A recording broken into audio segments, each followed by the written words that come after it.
Bonjour. La réforme de l'apprentissage permet de diversifier les partenariats entre les entreprises et les centres de formation d'apprentis. Sur quoi peuvent porter ces partenariats? Tout d'abord, sur le sourcing. Le sourcing des jeunes est un élément clé pour les centres de formation d'apprentis et si une entreprise réalise elle-même le recrutement des jeunes, eh bien, elle diminue de 10, 15 ou 20% les dépenses des CFA qui consacrent beaucoup de moyens au sourcing des jeunes. Et donc, c'est un point de négociation, notamment sur le coût contrat ou sur des compléments éventuels au coût contrat lorsqu'une entreprise apporte des promotions complètes à des centres de formation d'apprentis.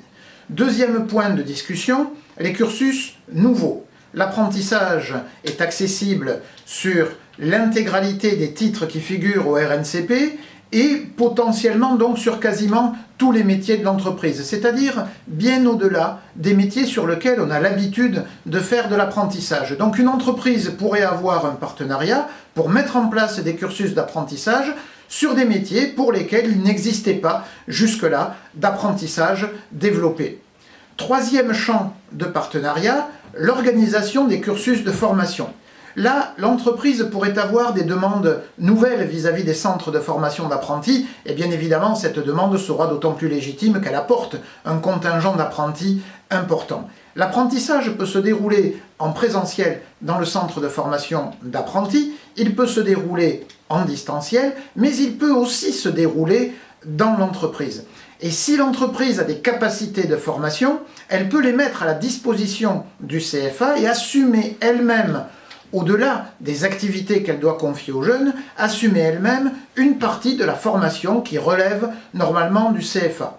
Ce sera très pratique, par exemple, lorsque le CFA ne disposera pas lui-même des moyens techniques, des situations de travail, des matériels les plus récents, les plus perfectionnés, etc., pour lesquels il n'a pas ou il n'a plus les capacités d'investissement et pour lesquels donc l'entreprise assumera elle-même la formation. Il faut penser que le modèle de la formation en situation de travail est utilisable bien évidemment dans le cadre de l'apprentissage et que donc il ne s'agit pas nécessairement de reproduire des classes de formation dans l'entreprise, mais de pouvoir avoir des modalités tout aussi diversifiées qu'elles pourraient l'être dans le CFA en utilisant les moyens propres de l'entreprise.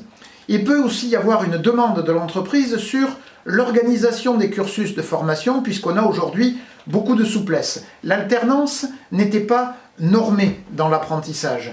Elle l'est dorénavant, mais elle l'est de manière très souple, puisqu'on a la capacité soit de commencer le cursus d'apprentissage par une phase d'immersion en entreprise qui pourra aller jusqu'à 3 mois, soit par une phase d'immersion dans le CFA, qui pourra elle-même aller jusqu'à 3 mois. Et ensuite, jusqu'à la fin du cursus, l'alternance n'est plus normée. Ce qui veut dire qu'un cursus où je fais 3 mois en CFA, 8 mois dans l'entreprise et je reviens 1 mois dans le CFA pour finaliser les acquisitions de compétences et passer les examens si c'est le régime de certification qui prévaut, eh bien c'est un cursus organisable. Donc les capacités de discussion de l'entreprise avec le CFA vont du sourcing aux modalités de production de la formation et peut-être même à la production par l'entreprise d'une partie de la formation.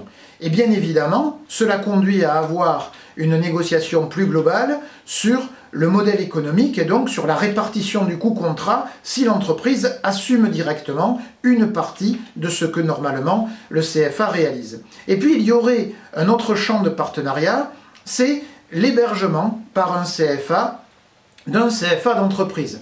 Une entreprise qui aurait des flux ou des volumes un peu importants d'apprentis, qui aurait des capacités pour former ses apprentis elle-même, mais qui ne voudrait pas, pour des raisons qui la regardent, se transformer elle-même en CFA, peut très bien convenir d'un partenariat avec un centre de formation d'apprentis qui va assumer les missions, et peut-être d'ailleurs à un coût moindre que si l'entreprise le faisait elle-même, assumer les missions, toutes les missions d'un CFA, et qui va héberger en quelque sorte les cursus qu'une entreprise pourra produire en tout ou partie, ou bien dont elle pourra elle-même confier la réalisation au CFA en question pour une partie des enseignements. Comme vous le voyez, on a un champ de discussion aujourd'hui entre les CFA et les entreprises, beaucoup plus ouvert que par le passé, mais bien sûr à hauteur des flux de recrutement d'apprentis.